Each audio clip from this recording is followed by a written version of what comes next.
Vamos agora estilizar então a nossa página de clientes aqui. A gente tem bastante coisa para alterar, os botões que nós já vimos como fazer, a gente já pode alterar aqui.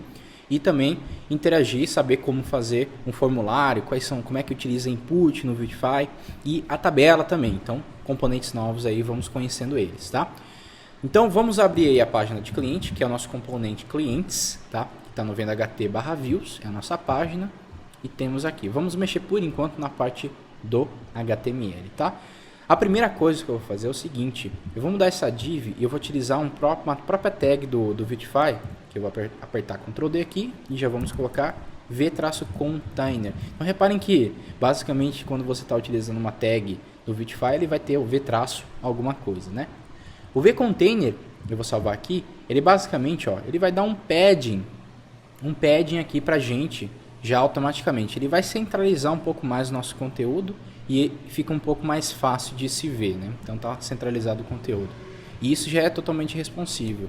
Se eu diminuir aqui, ó, ele vai vendo que quanto menor o espaço aqui da minha aplicação, ele vai diminuindo o pad, porque espaço vai ser importante aí. Então aqui, minha tela está maior, eu tenho um pad maior. Vou diminuindo, ó, ele vai automaticamente se ajustando, beleza? Então o vContainer dá esse espaçamento e vai centralizar o nosso conteúdo. Ah, quero usar o vContainer, mas não quero esse padding exagerado. Você pode colocar aqui, ó, Fluid, ele vai tirar esse espaçamento, também é possível. A gente vai ver outras alternativas, outras coisas que o vContainer faz pra gente também, tá? Então aqui, ó, o que eu vou fazer é, temos aqui o vContainer, beleza, ele vai ficar aqui certinho, vou salvar ele. Aqui nós temos o H1, inclusive esse H1 eu vou tirar ele daqui.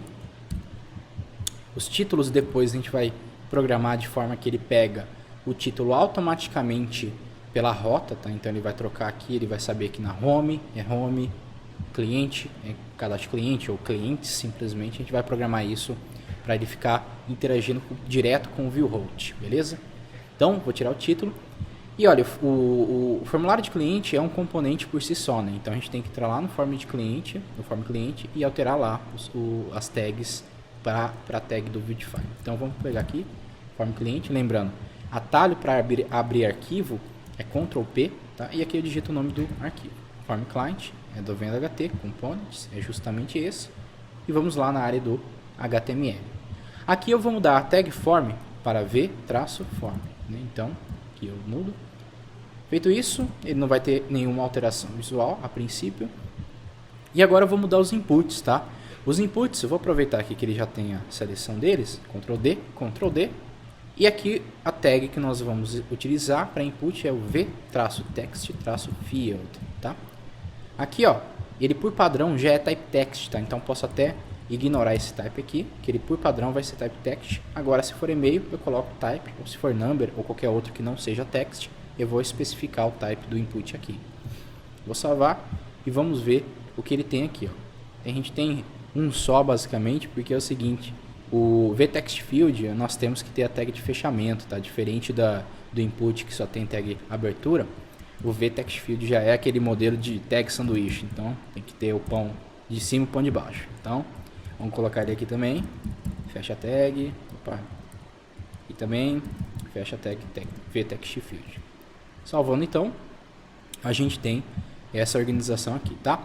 Então repara, ele por padrão ele vai colocar o input e um em cada linha. Então é como se esse input ocupasse já as 12 colunas, não tem espaço para nenhum outro ficar do lado aqui, então o próximo vai ser embaixo. Aqui esse também, por sua vez, ocupa as 12 colunas de espaço, então não dá para colocar mais um do lado, então o próximo vai para baixo também e assim por diante.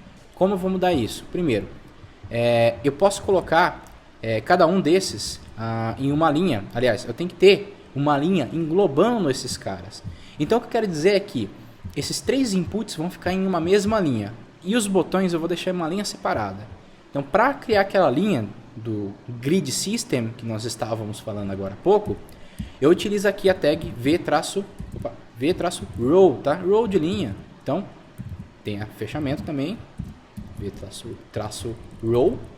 E esses três vTextField, eu vou colocá-los dentro dessa tag. Vou até identar o código aqui. Já vou aproveitar e vou fazer mais uma tag aqui, mais um vRow aqui, E nessa segunda linha, vou dar até um espaçamento aqui para ficar melhor para enxergar.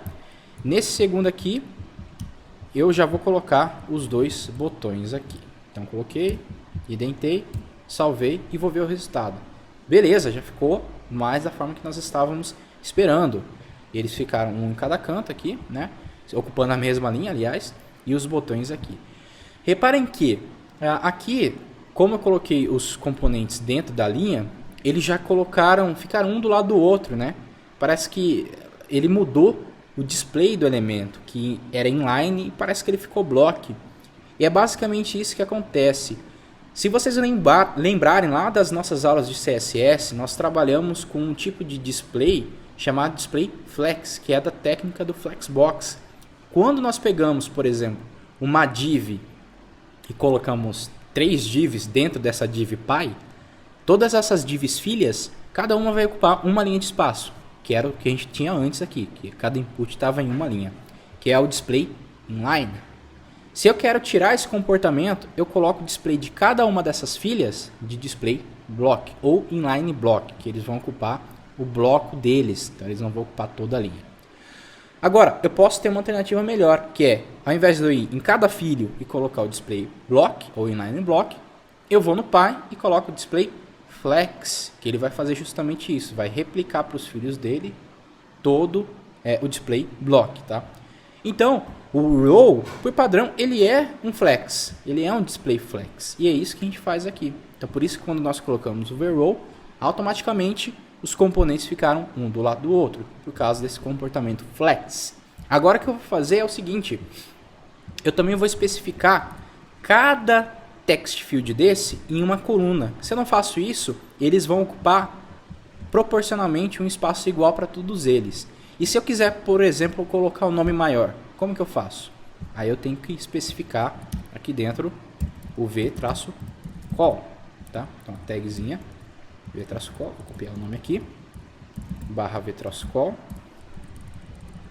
tenho enter, vou subir esse vtext e eu vou fazer a mesma coisa para os outros, tá? Vou dar até um espaço maior aqui, vou desalinhando um pouco aqui. Deixar ele bem espaçado para a gente enxergar bem isso aqui, tá? Então fiz 3 colunas, eu vou subir isso aqui para a segunda coluna, já vou identar. E aqui também para cá, opa, abri uma outra página sem querer aqui. Então, aqui. Então temos as 3 colunas dentro da linha. Se eu salvar, repare que o efeito é o mesmo, ó. Ele vai ter essa mesma distribuição. A diferença é que ele dá um espaçamento, um gapzinho aqui entre eles, tá? Isso aqui já ajuda um pouco. Agora o que eu posso fazer é, bom, eu quero que o nome seja maior, que ele ocupe metade, 6 colunas de espaço. Como é que eu faço? Eu vou no vcall, que o vTextField que eu quero tá lá, e coloco calls igual ao número de colunas que eu quero, que nesse caso é 6. Feito isso, ó, ele coloca justamente 6 no input do nome, e o restante ele distribui igualmente, ou seja, 3, 3, para dar 6 no final, somando com os outros 6 do nome, 12 colunas. Então sempre nesse padrão. E se eu colocar esse outro como calls 4, por exemplo, ou seja, ele vai ocupar 4 espaços e vai sobrar 2 colunas, né?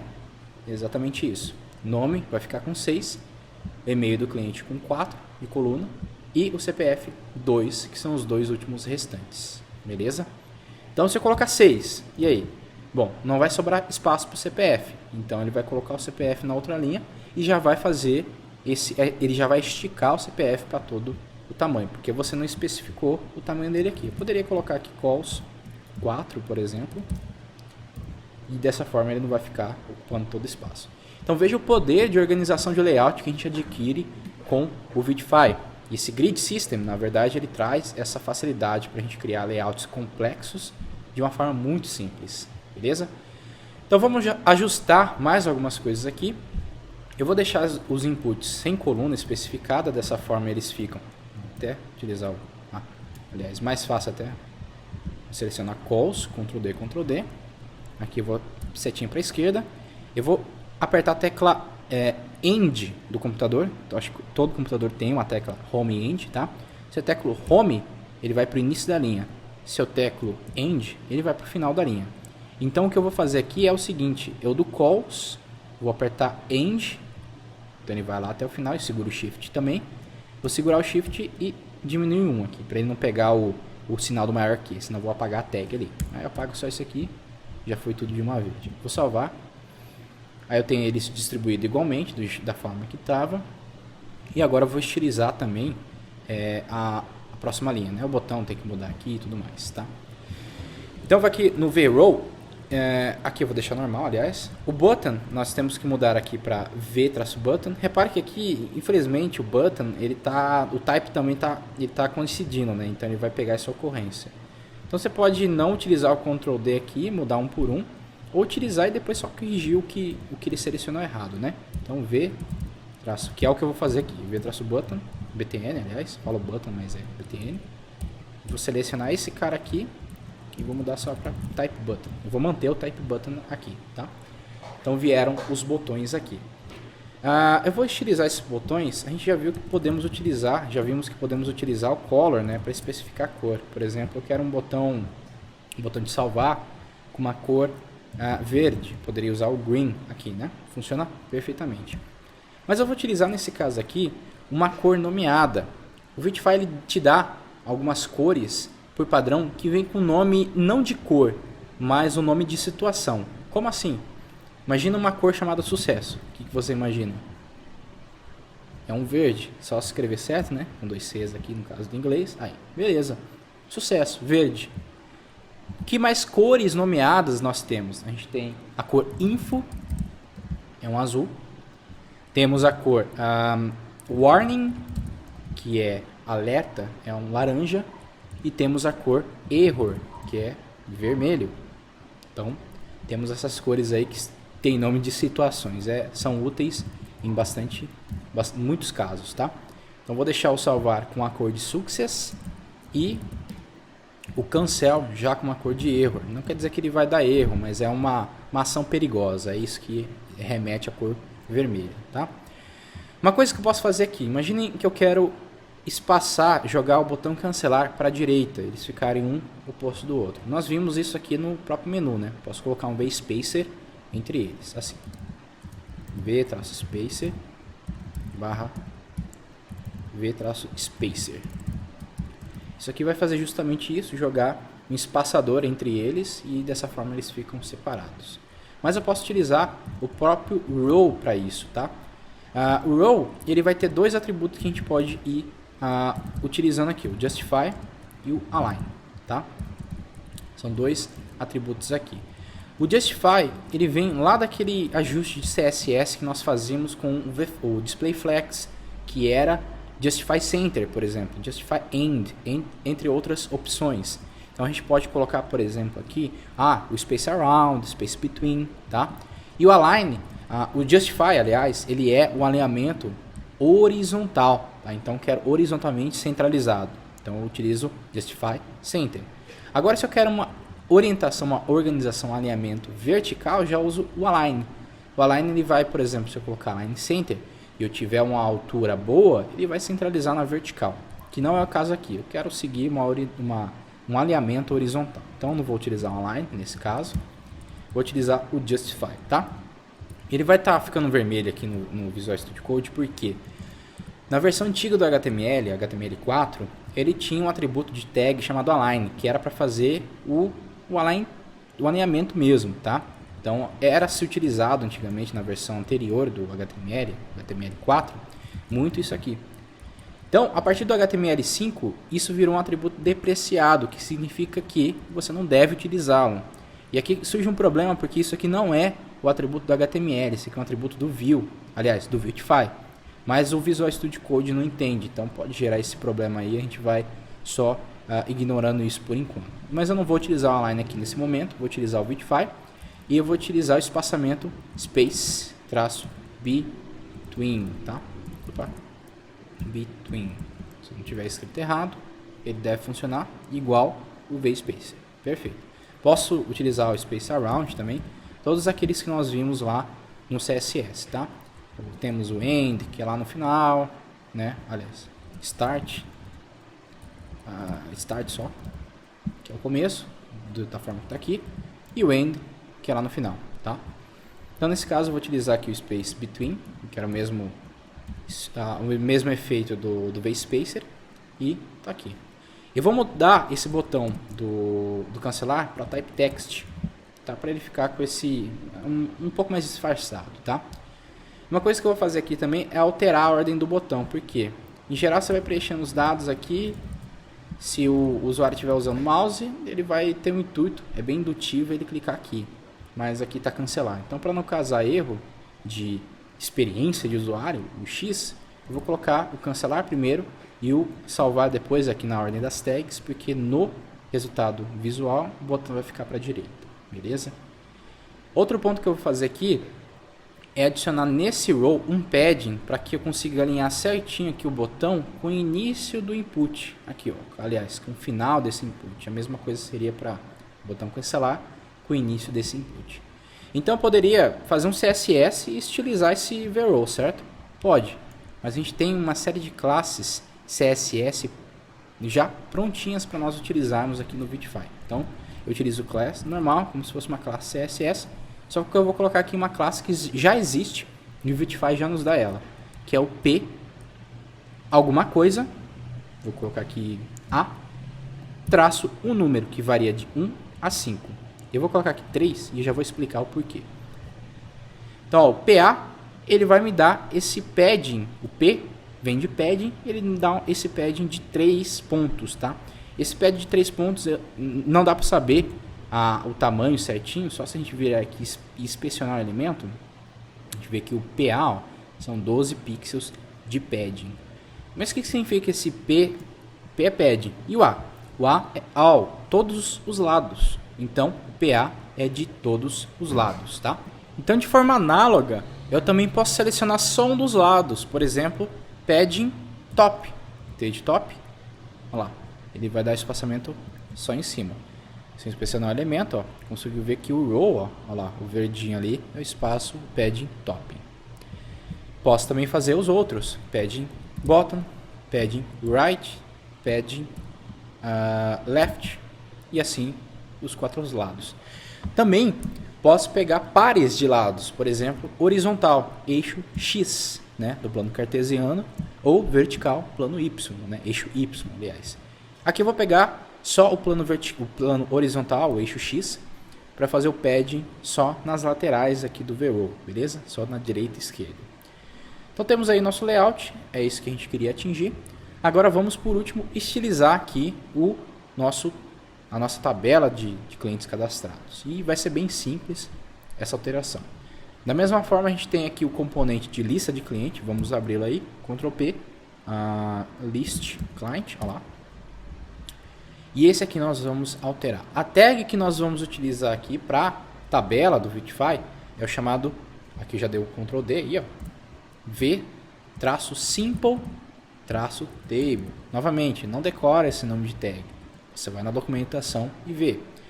Nós estamos utilizando esse v-simple-table, a gente vai utilizar ele para aprender. Depois a gente vai utilizar um outro tipo de tabela que é o data table. Ele é um pouco mais completo de recursos. Mas simple table dá para a gente ver um resultado bem legal. E é bem simples de se utilizar, como o próprio nome diz, né? Uma tabela simples. O que a gente vai fazer? Nada, só isso aqui mesmo. Só mudar o table para ver simple table. O resto fica igualzinho como se fosse tabela de HTML5 pura. Ó, vou salvar e vamos ver o resultado. Pronto, já temos aqui uma estilização de tabela. Falta algumas coisas para a gente ajustar aqui. Por exemplo, a última coluna está sem o table header, sem o título da coluna. Então a gente tem que adicionar aqui, ó, no t-head, mais um table head. Vou até copiar aqui de cima, que aqui vai ser a coluna de ações, tá? Vamos colocar assim, ações, e aí as opções que ele tem, né? Detalhes ali no caso. Vou aproveitar e fazer um margin top dessa aplicação. Então vou utilizar o vSimpleTable e vou utilizar a própria classe CSS do Vitify. A gente tinha o PA, o PT seria, que é o padding top, né? Eu poderia colocar 5 padding top, mas aqui eu quero margem ao invés de padding, só mudar para MT. Então margem top 5. Aqui, ó, a gente tem esse efeito certinho. Então fica bem mais prático nós utilizarmos aí essas classes CSS pronta que o Vitify nos dá. Então temos aqui, o que eu vou fazer agora é estilizar esse botão aqui, ó, detalhes. Eu não quero ele assim, eu quero ele com o botão do próprio Vitify. Então vou colocar aqui VBTN, salvei, beleza. Ele não ficou muito bacana, né? Na verdade, parece que o tamanho dele não condiz muito com o espaço que ele tem ali na tabela. Ele não ficou muito interessante assim. A gente pode tentar colocar um text aqui, fica melhor, mas aí já não fica com cara de botão, então talvez essa não seja a melhor escolha. O que a gente vai fazer aqui? Eu vou utilizar um ícone, botão do tipo ícone, que a gente até viu isso aqui lá no Vitify. Se você for na documentação, lá na área de botões tem o botão icon, mas eu vou colocar aqui direto, porque eu já repeti isso várias vezes e consequentemente memorizei, mas não decorei propositalmente, foi uma consequência de tanto repetir. Então, de novo, se eu quiser ver alguma coisa, algum recurso, vou lá na documentação do próprio Vitify, não fico decorando tag.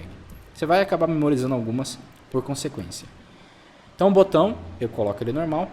Aqui dentro eu tenho que falar qual que é o ícone que eu quero que esse botão tenha. E esse ícone eu tenho que especificar ele através da tag v-icon. Tá? Então eu vou utilizar aqui v-icon, também tem fechamento, normal. E aqui dentro eu coloco o nome desse ícone. E agora, como que eu sei o nome desse ícone? Nós estamos utilizando o pacote de ícones do Material Design Icons. Eu fechei aqui, não deveria ter fechado. Ele vai demorar um pouco para carregar. E aqui, quando ele carregar, toda aquela gama de ícones que ele exibe aqui, você vai poder utilizar ele na sua aplicação sem problema algum. Eu vou aqui, até por conta do carregamento, pesquisar Eye, que é de olho. Quero um ícone no formato olho. Eu não sei se ele vai ser rápido para carregar aqui, mas se ele não carregar, eu vou adiantando por aqui mesmo. Então, o nome do ícone, quando a gente pesquisar aqui, ele abriu, não sei se ele filtrou já, talvez não. Então, vou pegar qualquer um aqui, ó. Se eu pesquisar aqui, ele não está indo. Se eu coloco o mouse em cima de um ícone, ele vai me dar aqui, ó, duas informações. Eu não vou conseguir indicar com o mouse, mas vejam ali que ele tem um nome, um texto, um tracejado, pontilhado ali, e abaixo mais um nome. Então, o primeiro texto que ele aparece é o nome do ícone. E o que está abaixo da linha pontilhada é o autor desse ícone. Então, esse ícone que eu estou com o mouse em cima aqui, se chama Account, e foi feito pela Google. É do pacote de ícones oficial do Material Design. Então, ele não é da comunidade. Veja que ele nem está grifado com a borda laranja. Esse do lado direito, entretanto, ele já não é. O nome dele é Account-Alert e ele foi feito por esse rapaz aí que está com o nome dele. O autor desse ícone está aí. Então, o que a gente tem que fazer? Só pegar o nome do ícone. Então, aqui eu cliquei nele, eu posso ver as especificações, tá? E posso baixar ele, mas eu não preciso baixar. Aquela importação que nós fizemos aqui, ó, essa aqui, ele já traz para nós todo esse pacote de ícone. Então basta eu colocar aqui o nome do ícone, e o nome do ícone que eu quero utilizar é o I, tá? Só que eu tenho um detalhe, eu tenho que colocar o prefixo MDI. Então tem que colocar esse prefixo MDI traço e o nome do ícone que eu estou colocando, que eu estou buscando, e aí ele vai entender então como um botão com um ícone lá dentro. E ó, é justamente isso que aconteceu. Mas ainda não está no padrão muito legal, ainda está com aquela cara de botão, parece que não está combinando aqui. Então o que eu vou fazer? Eu vou colocar duas coisas aqui. Eu vou colocar que ele é um FAB, que é Float Action Button, ele vai ficar nesse aspecto arredondado aqui. E além disso eu vou colocar aquele do tipo Icon. O tipo Icon ele vai ficar com aquele efeito de text, que ele fica chapado, ele não vai ter essa elevação com sombreamento e fica um pouco melhor. Mas ó, ele dá um destaque aqui, parece que o botão ainda está muito grande. E agora eu vou mudar o tamanho dele para Small. A gente tem aqueles tamanhos que nós vimos lá, vou colocar Small. Agora sim, ele ficou um tamanho mais adequado para nós aí. E repara que a funcionalidade continua normal, a navegação não foi afetada por isso. Foi só visual que nós mudamos. Outra coisa que eu vou fazer aqui vai ser a cor dele. Eu vou colocar Color Info, tá? No botão. Automaticamente o ícone já é afetado por essa alteração de cor que nós colocamos. Então ele ficou com a cor azul. Então aproveitando aí o embalo, vamos fazer mais um botão. Um VBTN aqui. E esse botão vai ser o botão de remoção. Então eu vou fazer da mesma forma, Fab, Icon Small. Esse Color, como é remoção, eu vou colocar Error, ele vai ficar vermelho. Ele não vai ter clique, nós não temos o método de remoção ainda implementado. Lá dentro o VIcon vai ser MDI. delete, tá? Icon e beleza, vou lá, certinho o nosso ícone, beleza? Uma última coisa que nós vamos alterar aqui é a estilização desse input, até para a gente conhecer o input, o text field. Eu vou até entrar aqui na documentação, vou colocar text field, ele já deve aqui exibir para nós, text field, e eu vou aqui no exemplo, aqui ele já tem algumas variações desse botão text field, ó, uma coisa legal, inclusive até vou mostrar aqui direto no código. Aqui a gente tem o vtext field normal com o placeholder, tanto é que nós escrevemos o placeholder se apaga. Tem uma forma muito legal de nós utilizarmos um recurso do vtext field. Vou voltar aqui no form client JS, tá? Nosso formulário de cliente. Aqui onde está placeholder, eu vou mudar para label, que é um atributo do próprio vtext field do Vuetify. Então vou apertar Ctrl D, vou mudar para label. O que vai acontecer aqui agora? Aparentemente nada, ficou igual. Tem aqui aparentemente um placeholder, só que a mudança vem quando eu clico no input, ó. Ele vira um label flutuante, ou floating label, que justamente acaba com o problema de você ter só um placeholder e na hora que você escrever você já não lembra mais qual que é esse campo aqui. É o campo nome, nem lembrava, tem que apagar para ver o placeholder novamente, né? Então não temos mais esse problema. Então o primeiro ponto aí. E outras variâncias são relações à parte visual mesmo. Se você coloca lá a gente pode até ver os detalhes aqui. Se você coloca lá, por exemplo, um input, um text field com o label e o placeholder, você vai ter as duas opções aqui. Tanto o label, que é esse que está aqui em cima, e o placeholder que você escrever. Que ele vai ter o comportamento de placeholder mesmo. Vai apagar quando você começar a digitar, tá? O solo, ele é basicamente essa parte elevada, esse raised, né? Ele fica com sombreamento e ele com placeholder, né? É a opção com placeholder. Temos o filled, o preenchido, ele fica com essa sombra meio acinzentada, e o filled com placeholder, da mesma forma. E o outlined, que particularmente eu acho mais legal, e o outlined com placeholder. A gente vai utilizar justamente o outlined de lá. Então, como é que eu faço para usar ele? Basta você colocar aqui no text field outlined. Lembrando que isso aqui é como se eu estivesse fazendo assim, ó, outlined true, ativado, né? Basta eu colocar só outlined, ele funciona. Então, ó, o nome do cliente já ficou nesse formato aqui bem bonito. Então, da mesma forma as outras variâncias, tá? Eu posso colocar aqui o filled, que ele fica nesse formato. Posso colocar aquele outro que é solo, ele fica com o sombreamento e assim por diante, tá? Eu vou padronizar todo mundo aqui com outlined e outlined, e nós temos esse padrão, beleza? Então, pessoal, nós vimos hoje como utilizar o Vuetify, instalamos o Vuetify, né? Tivemos que colocar várias coisas, não foi só o JavaScript do Vuetify, tivemos que baixar, colocar o link do Roboto, que é essa fonte do Material Design, né? O padrão do Material Design. Então, baixamos a fonte, baixamos o CSS do Vuetify, baixamos o pacote de ícones do Material Design Icons, e além disso o JavaScript do próprio Material Design. Do Vuetify. Vimos o conceito de Material Design, o que é o Material Design, para que ele serve e como ele se relaciona com o Vuetify, né? E também esse conceito de ícones e o conceito de Grid System, que o Vuetify implementa. Então, o Grid System é um conceito de organização de layout que não é de posse do Vuetify. O Vuetify apenas segue esse padrão, mas temos vários frameworks que também vão seguir nesse mesmo padrão. Beleza? A gente vai continuando o curso. Não dá para pegar e fazer um curso em que a gente vai conhecer todos os componentes do Vuetify. Ele é muito extenso. Ao longo da aplicação, ao longo da necessidade, nós vamos conhecendo os componentes, as técnicas e tudo mais, beleza? Então a gente vai caminhando e aprendendo novos recursos, novos componentes aí do Vuetify. Então vamos dar continuidade ao curso e a gente vai vendo mais recursos, tá? Então mais para frente, agora nas próximas etapas do projeto, nós já vamos utilizar o Vuetify e vamos começar a aprender mais recursos do dessa infraestrutura do Vue, né? Ainda tem o Vuex para nós vermos, tá? Mas antes de entrar no Vuex, nós vamos entrar no Vue CLI, que é uma forma de criar projetos já prontos, já com a estrutura padrão implementada pela linha de comando. Então a gente vai aprender tudo isso aí, a gente vai ver tudo certinho, bem tranquilo, tá? É o que a gente vai introduzir ao SFC, que é o Single File Component, que é muito importante também na nossa etapa de aprendizado, beleza?